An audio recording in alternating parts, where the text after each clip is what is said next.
దేవుని నామమునకు మహిమ కలుగును గాక. ప్రభునందు ప్రియులరా, మన ప్రభువు రక్షకుడునైన క్రీస్తు యేసు నామములో మీ అందరికీ క్రిస్మస్ మాస శుభాకాంక్షలు. 3వ తేదీ డిసెంబర్ మాసము 2024 సంవత్సరం. ఈరోజు దేవుడు నిన్ను ప్రేమించి నీకిస్తున్న అద్భుతమైన, ఇంకా మహా అద్భుతమైన వాగ్దానం ఏమిటో తెలుసా? నేను ఆకాశము నుండి మీ కొరకు ఆహారమును కురిపించెదను. ఇంత గొప్ప వాగ్దానం. నిర్గమాకాండము 16వ అధ్యాయం 4వ వచనం, పూర్తి వచనము. యెహోవా మోషేను చూచి, ఇదిగో నేను ఆకాశము నుండి మీ కొరకు ఆహారమును కురిపించెదను. వారు నా ధర్మశాస్త్రమును అనుసరించి నడిచెదరో లేదో అని నేను వారిని పరీక్షించినట్లు ఈ ప్రజలు వెళ్ళి ఏనాటి బత్తెము అని రాయబడింది. అంటే మాకు కావలసిన అనుదిన ఆహారము నేడు మాకు దయచేయము అని ప్రభువారు నేర్పించారు కదా, ఆనాడే కూర్చుకొనవలెను. ఇది వాగ్దానం. అంటే ఈరోజు మనము నేర్చుకుంటుంది ఏంటో తెలుసా? ఆకాశ వాకిళ్లను దేవుడు నీ కోసం తెరవబోతున్నాడు. ధననిధిని నీ కోసం తెరవబోతున్నాడు. ఆకాశము ఆయన సింహాసనము, భూమి ఆయన పాదపీఠము. మహాకాశములు పట్టజాలని గొప్ప దేవుడు. అంటే నువ్వు ముందుకెళ్తున్నావు అనుకో, దారి మూయబడింది అనుకో, ఎడం పక్క, కుడి పక్క, వెనక పక్క ఇంకన్నీ మూయబడినాయి అనుకో, ఆకాశం తట్టు కన్నులెత్తు, కొండల తట్టు నా కన్నులెత్తుచున్నాను. నాకు సహాయం ఎక్కడి నుండి వచ్చును? ఆకాశమందు ఆసీనుడై ఉన్నవాడా, మమ్మల్ని ఎరిగినవాడా, దాసుని కన్నులో యజమానుని వైపు చూచినట్లు. ద ప్రేయర్ ఆఫ్ మెర్సీ, కీర్తన 123. మమ్ము కరుణించుమని చెప్పి చూడు. నా జీవితం ఉంది సాక్ష్యం. నాకు ఇది కావాలి అని ఆకాశం వైపు కన్నులెత్తి చెప్పినప్పుడు నాకు అనుగ్రహించాడు. ఎన్నో చెప్పలేని వాగ్దానములు, షవర్స్ ఆఫ్ బ్లెస్సింగ్ అంటారు. అంటే అర్థం ఏంటో తెలుసా? ఆకాశ వాకిళ్ళు విప్పి పట్టజాలనంత విస్తారమైన దీవెనలు కుమ్మరించే దేవుడు. మహా కష్టపడితే సంపాదించుకుంటాం, చుట్టూ మిగుల్చుకుంటాం. కానీ ఆకాశము నుండి కురిపిస్తే నేర్చుకుందామా? ఇంగ్లీష్లో ఎలా ఉందంటే, న్యూ లివింగ్ ట్రాన్స్లేషన్ చదువుతాను. Exodus chapter 16 verses 4. Then the Lord said to Moses, మోషేతో ప్రభు అయిన యెహోవా ఇలాగ సెలవిచ్చాను, look, I'm going to rain down food from heaven for you. ఎంత ఆకాశం నుంచి నీ కోసం ఆహారం కురిపించబోతున్నాను. Each day the people can go out and pick up as much food as they need for that day. ఆ దినమునకు కావలసిన ఆహారము వారు కూర్చుకోవాలి. I will test them in this to see whether or not they will follow my instruction. కానీ నేను వారిని పరీక్షిస్తాను. ఉదాహరణకి apples పెట్టేసి ఎవరు చూడకుండా, అబ్బాయి ఒక్కొక్కరు ఒక్కొక్కటి తీసుకోండి అంటే ఎవరు లేరు కదా, కానీ కెమెరా పెడతారే, మరి దేవుడు చూడటం లేదా? నీకెంత అవసరమో నువ్వు అంతే తీసుకోవాలి కదా. సేవ చేశాను కదా, చాలా ఫ్రీగా వస్తే మనుషులు ఎత్తుకుపోవడానికే చూస్తారు తప్ప. ప్రభునందు ప్రియమైన దేవుని బిడ్డ, ఎలా చెప్పాలో నీకు తెలీదు. నీ దేవుడు నీ హృదయ అంతరంగంలో ఉన్నాడు. ఆయన పైకి కనబడేది చూడదు, నీ హృదయ అంతరంగాన్ని చూస్తాడు. ఈ నిర్గమకాండం 16వ అధ్యాయము మొత్తము 36 వచనాలు కలవు. ఈ 36 వచనాలు వీరు పెట్టిన టైటిల్స్ ఏంటంటే, మన్నా అండ్ క్వేల్ ఫ్రమ్ హెవెన్. మన్నా మరియు ఆ యొక్క తెలుగులో పూరేళ్ళు అని రాశారు, ఇంగ్లీష్లో అది క్వేల్. ఓకే, ఈ నిర్గమకాండం 16వ అధ్యాయము ఏం జరిగింది? మనం ఒకసారి ఈ లోపలికి వెళ్ళి చూస్తే మొదటి వచనం, ఇశ్రాయేలుల సమాజం అంతయు ఎలీము నుండి ప్రయాణమైపోయి ఐగుప్తు దేశంలో నుండి బయలుదేరిన 2వ నెల 15వ దినమున ఏలీముకు సీనాయికి మధ్య సీను అరణ్యమునకు వచ్చి అప్పటికి 2.5 నెలలు నడిచారు. అయితే అరణ్యములో అహరోను మోషేల మీద శనిగారు. కారణం ఏంటి? మేము అక్కడ మాంసం తిన్నాము, అక్కడ మాకు భోజనం దొరికింది, మాకు ఇక్కడ భోజనం లేదు, మాంసం లేదు, ఈ అరణ్యంలోనికి మమ్మల్ని ఎందుకు తీసుకొచ్చావు? ఈ అరణ్యములో మాకు ఆహారము దొరుకుతుందా? ఇది గుర్తుపెట్టుకోండి. ఈరోజు ఏంటి? అరణ్యములో ఆహారము దొరుకుతుందా? ఇక్కడి నుంచి మనం వెళ్తున్నాం. అది నీ హృదయ అరణ్యము కావచ్చు, నీ జీవితము అరణ్య మార్గము గుండా వెళ్ళొచ్చు, నీ బాట అరణ్యము కావచ్చు. అరణ్యములో మార్గము కలుగచేవాడు, ఎడారులను నదులుగాను నదులను రహదారులుగా చేయవాడు దేవుడు. కనుక ఆ సందర్భంలో దేవుడు వారి సనుగులు విని మోషేతో చెప్తున్నాడు. కనుక ఇక్కడ ఏం చెప్పబడింది? దేవుడు ఎన్నో ఇక్కడ ఆజ్ఞలు ఇస్తున్నట్లు, అంటే 6వ దినము వరకు సిద్ధపరచుకోవాలి, 6వ దినమున రెండంతలు వారు సిద్ధపరచుకోవాలి, 7వ దినమున వారు బయటికి వెళ్ళకూడదు అని ఎన్నో ఇన్స్ట్రక్షన్స్ దేవుడు చెప్తాడు. అప్పుడు మోషే అహరోనులు వెళ్ళి 7వ వచనంలో యెహోవా మీద మీరు సనిగిన సనుగులను ఆయన వినుచున్నాడు అని చెబుతూ, ఉదయమున మీరు యెహోవా మహిమను చూచెదరు, మేము ఏ పాటి వారము, మా మీద సనుగనేలా. అంటే వారు సనిగే కదా నాశనం అయిపోయారు. సనుగుడు అంటే ఏంటో తెలుసా? నిజం చెప్తున్నాను, అది చాలా అంటువ్యాధి. ఎందుకంటే పైకి చెప్పలేం కనుక లోపల మనం మెల్లమెల్లగా మాట్లాడతాం చూడండి, అది దేవుడు ఆలకిస్తూ ఉంటాడు.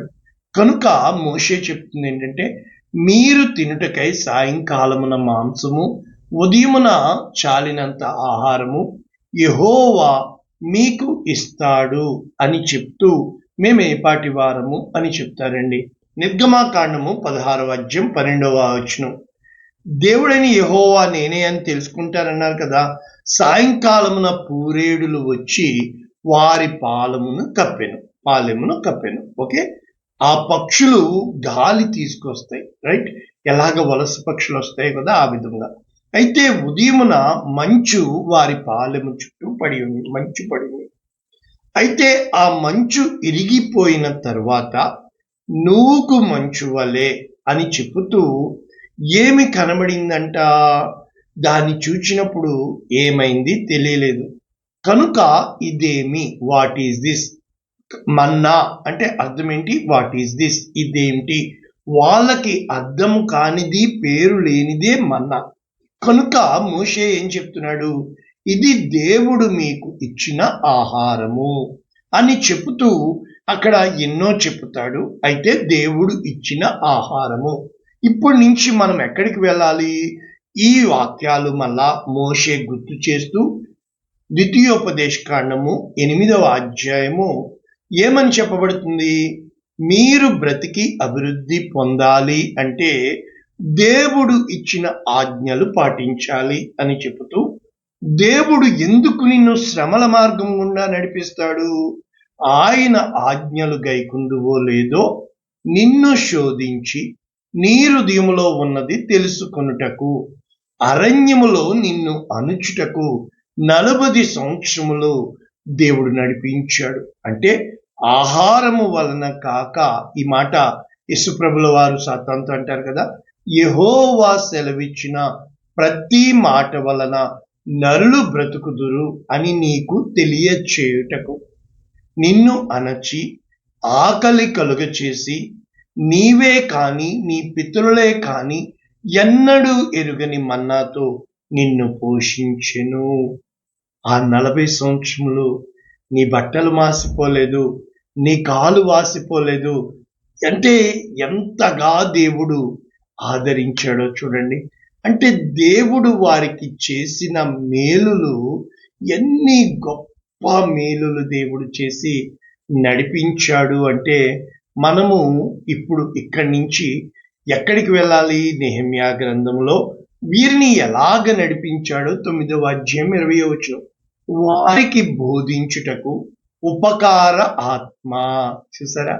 దయచేసి నీవిచ్చిన మన్నాను మానలేదు, దాహమునకు నీళ్ళని ఇచ్చావు. దేవుడు మనలాగా మూడ్స్ దేవుడు కాదు, ఆయన సమస్తము ఇచ్చే దేవుడు. ఒకవేళ ఆయన ఆపినా కూడా, ఇంతకీ కీర్తనలో మరి కీర్తనకారుడు ఏమంటున్నాడు? 78:18 నుంచి చూస్తే, నిజంగా కదా మనకి ఏదైనా అవసరమైతే, ఆకలి అయితే అడగకపోతే అమ్మైనా పెట్టదు అంటాము, కానీ నిజంగా పసిబిడ్డ ఏడుస్తాడు కదా. ఈ కీర్తన 78:18 ఏముందో తెలుసా? వారు తమ ఆశ కొలది ఆహారమును అడుగుచు హృదయములలో దేవుని శోధించి. చూడండి, ఇది కావాలి అనుకుంటాం, ఆ తర్వాత ఇంకొకటి కావాలి అంటే మనిషి హృదయము ఏనాటికి కూడా తృప్తి చెందదు. ఏ రోజు నువ్వు కృతజ్ఞతతో నింపుతావో అనిపిస్తుంది. నాకు 100 జీతం, వాళ్ళకి 200, నాకు 200 వస్తుంది, 200కి 500 అనిపిస్తుంది, అంతుండదు. వీళ్ళు ఏమన్నారు? కీర్తన 78:19, అరణ్యములో దేవుడు భోజనము సిద్ధపరచగలడా అని దేవునికి విరోధముగా మాట. దేవునికి అసాధ్యమైనది ఏది లేదు కదా. ఆయన బండలోనే నీళ్లు కాలువలై పారింది కదా. ఆహారము ఇయ్యగలడా, ప్రజలకు మాంసము సిద్ధపరచగలడా అని చెప్తున్నాను. జాగ్రత్త సుమ. దేవుడు కోప్పడ్డాడు, అయితే వారు దేవుని యందు విశ్వాసం ఉంచలేకపోయారు. ఆయన చూపించిన రక్షణని వారు నమ్మలేకపోయారు. అయినను దేవుడు పైనున్న ఆకాశములకు ఆజ్ఞాపించెను, అంతరిక్షముల ద్వారములు తెరిచెను, ఆహారమునకై ఆయన వారి మీద మన్నాను కురిపించి ఆకాశ ధాన్యము వారికి అనుగ్రహించును. దేవదూతల ఆహారము నరులు భుజించిరి. సమృద్ధిగా ఇచ్చాడండి. ఒక ఏలియాకి పెట్టలేదా? అంటే యోసేపును పోషించిన దేవుడు, పోషణకర్తగా యోసేపును మార్చిన దేవుడు. అంటే చిన్న చిన్న అవసరాల కోసము దేవుణ్ణి వెతుకుతామే. ఇంతకీ ఏమన్నా చెప్తున్నాను? అరణ్యములో భోజనము సిద్ధపరచగలడా? యోహాను సువార్త 6వ అధ్యాయంలో మనం చూస్తే, ఇక్కడ యేసు ప్రభు వెళ్ళి అక్కడ ఎప్పుడైతే ఆయన కూర్చొని ప్రసంగం చేస్తాడో 5,000 మంది పురుషులు వస్తారు కదా. అప్పుడు అంతమందికి అప్పుడు వీరికి ఆహారం పెట్టమన్నప్పుడు యోహాను సువార్త 6:5 ఇప్పుడు ఏమంటున్నాడు? వీరు భుజించుటకు ఎక్కడి నుంచి రొట్టెలు తెప్పిస్తామని ఫిలిప్పును అడిగాడు. ఆయన ఏం చేయాలో దేవునికి తెలియదా? అయితే ఫిలిప్ అంటాడు, కొంచెము కొంచెము పెట్టిన 200 దేనారాలు. నెంబర్ 1, 200 దేనారాలు ఆ రోజుల్లోనే. అయితే సీమోను పేతురుడైన ఆంద్రేయ సహోదరుడు ఆంద్రేయ వెళ్ళి, ఇక్కడ 5 రొట్టెలు 2 చేపలు ఉన్నాయి, ఏమాత్రము అంటే ఆ సారిపతు విధవరాలి దగ్గర కొంచెము పిండి, కొంచెము నూనె. ఆ ఎలీషా దగ్గరికి వచ్చిన విధవరాలి దగ్గర కొంచెం బుడ్డిలో నూనె. 200 ఏ పాటిది అంటారు? ఈ 5 రొట్టెలు 2 చేపలు నా జీతం తక్కువ ఏ పాటిది అంటావు? నీతిమంతునికి కలిగినది కొంచెమైనా ఆశీర్వాదం.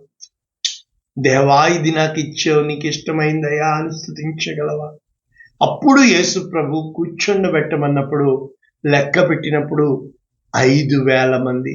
అరణ్యంలో ఆహారం ఎక్కడి నుంచి తెస్తారంటే ఇష్టమైనంత మట్టుకు వడ్డించమన్నాడు. నాకు జరిగింది మజిద్. నా పెట్రోల్ ఊరిందండి. డబ్బులు లేవయ్యా పెట్రోల్కి అన్నప్పుడు, అన్నం పెట్టాలయ్యా బియ్యం లేదన్నప్పుడు ఊరిందండి. నా సాక్ష్యం ఉంది. ఈ కష్టకాలంలో కూడా అనేక మంది చెప్పారు, నన్ను దేవుడు పోషించాడు. వారు ఏమి ఇక్కడ నష్టపడకుండా, అంటే దేవుడు ఇచ్చింది నువ్వు పడేయకూడదు, పోగు చేయండి. అంటే ప్రభువునందు ప్రియులరా 12 గంపలు పోగు చేశారు. అంటే నా గిన్నె నిండి పొంగి పొర్లిచున్నది. కాబట్టి ఆ యొక్క వెంటనే ప్రవక్త ఇతడు అది ఇది అన్నారు. అయిపోయింది. రాజుని చేసేయడానికి కూడా బయలుదేరారు. అంటే వెళ్ళిపోయాడు. అక్కడ సముద్రం మీద నడిచాడు. ఇవన్నీ అయిపోయినాయి.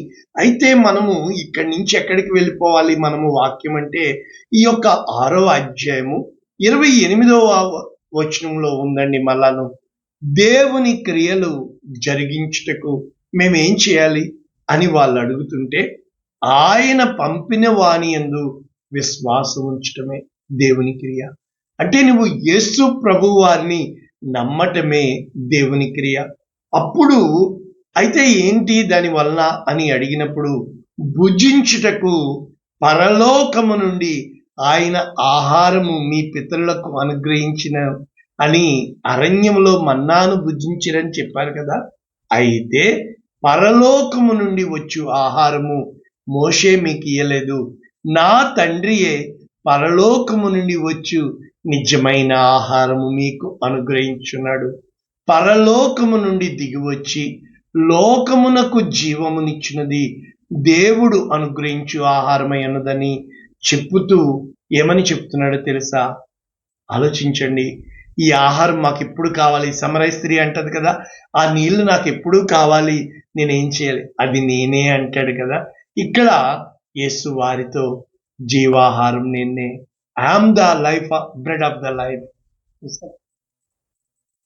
ఆయన జీవాహారం. నా యొద్దకు వచ్చువాడు ఏమాత్రము ఆకలి కొనడు, నా యందు విశ్వాసం ఉంచువాడు ఎన్నడు. నీకు కావలసిన ప్రతీది నాకు సమకూర్చాడండి. దేవుడు సమకూర్చగలడు. ఎప్పుడైతే నువ్వు ఆయన నమ్ముతావో చాలా కష్టాలు వస్తాయి, నిందలు వస్తాయి, వేదనలు వస్తాయి. అయితే నా యొద్దకు వచ్చు వానిని నేనంత మాత్రము తోసివేయను అని దేవుడు చెప్తుంటే, అయితే ఇక్కడ యూదులు ఏమని సనుగుతారు? ఇతను యోసేపు కుమారుడు కాదా, వడ్లవాడు కాదా, అందరినీ మేము ఎరుగుదుము కదా, ఏంటి అని చెప్పి అక్కడ వాళ్ళు సనిగారు, ఇక్కడ వీళ్ళు సనుగుతున్నారు. అప్పుడు యేసు ప్రభు ఏం చెప్తున్నాడో తెలుసా? అప్పుడు చెప్పిన మాట ఇప్పుడు చెప్తున్న మాట నేను ముగిస్తే, విశ్వసించిన వాడే నిత్య జీవము గలవాడు అని చెబుతూ జీవాహారము నేనే, యోహాను సువార్త 6:48 మరలా చెప్పుతూ, మీ పితరులు అరణ్యములో మన్నాను తినను చనిపోయారు, దీనిని తినివాడు, మరి క్రిస్మస్ వాక్యాలు కదా, పరలోకము నుండి దిగి వచ్చిన ఆహారము నేనే అని చెప్పుతూ, జీవాహారము నేనే మళ్ళా చెప్పుతూ, మీరు నేను జీవము కొరకై వచ్చి ఉన్నాను, నా శరీరము తిని నా రక్తము త్రాగినప్పుడు వాళ్ళు చాలా వాదించారండి. ఇదిగో యోహాను సువార్త 6:53 మీరు మనుష్య కుమారుని శరీరము తిని రక్తము త్రాగితేనే కాని మీలో మీరు జీవము గలవారు కారు. నా శరీరము తిని నా రక్తము త్రాగువాడే నిత్య జీవము గలవాడు. నా శరీరము నిజమైన ఆహారము, నా రక్తము నిజమైన పానమునై ఉన్నది. నా శరీరము తిని నా రక్తము త్రాగువాడు నా యందు నేను, వాని యందు నేను, అంటే నా యందు వాడు, వాని యందు నేను నిలిచి ఉంటాము. చూసావా? ప్రభువునందు ప్రియులరా, ఇంతగా చెప్పుతున్నప్పుడు మళ్ళా 58లో పరలోకము నుండి దిగి వచ్చిన ఆహారము నేనే అని మళ్ళా రిపీట్ చేస్తున్నాడు. అంటే 3 సార్లు ఈ మాటలు చెప్పబడినట్లు చూస్తున్నాము. అనేక మంది ఇది కఠినమైన మాట అని చెప్పి సనుక్కొని వెళ్ళిపోయారండి.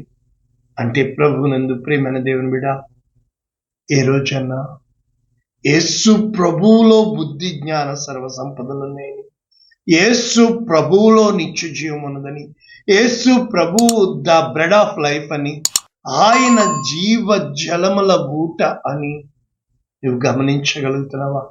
ఆయన నీ కోసం నా కోసం శరీరధారియే కృపాసత్య సంపూర్ణుడుగా మన మధ్య నివసించాడు.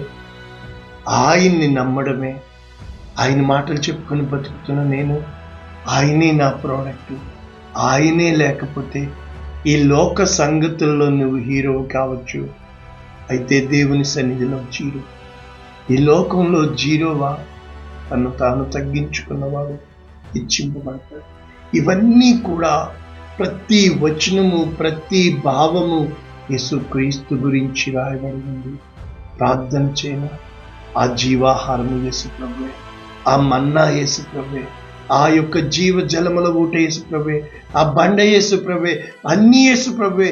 ఆయన కోసమే నీవు నేను బ్రతికిన ఆయన కోసమే, చనిపోయిన ఆయన కోసమే. ఆయన చనిపోవడానికి రాలేదు సుమా, మరణాన్ని చంపడానికి వచ్చాడు, పాపాన్ని జయించడానికి వచ్చాడు. యేసుక్రీస్తుగా పుట్టాడు. పరిశుద్ధుడా, ప్రేమ కలిగిన తండ్రి, విత్తబడిన వాక్యమును నిండాలుగా దీవించమని, వింటున్న వీరికి సమృద్ధినిమ్మని, ఎటువంటి సనుగులు సంశయములు లేకుండా నీ యందు విశ్వాసం ఉంచే కృప అనుగ్రహించమని నజరేయుడైన యేసు నామమున దీవిస్తున్నాము తండ్రి. ఆమేన్. God bless you all. దేవుడు మిమ్మల్ని దీవించును గాక. మరి మీకు తెలుసు దేవుని యొక్క క్యాలెండర్లు. మరి ఈ సంవత్సరం మనము విడుదల చేయబోతున్నాం. డిసెంబర్ 5వ తేదీ మనకి రాత్రంతా ప్రార్థన, 6వ తేదీ క్యారల్స్, మనకి సాల్మియా క్రిస్మస్, మెగా క్రిస్మస్, ఇవన్నీ మనము చేసుకోబోతున్నాం. దేవుడు కృప అనుగ్రహించును గాక. ఆమేన్.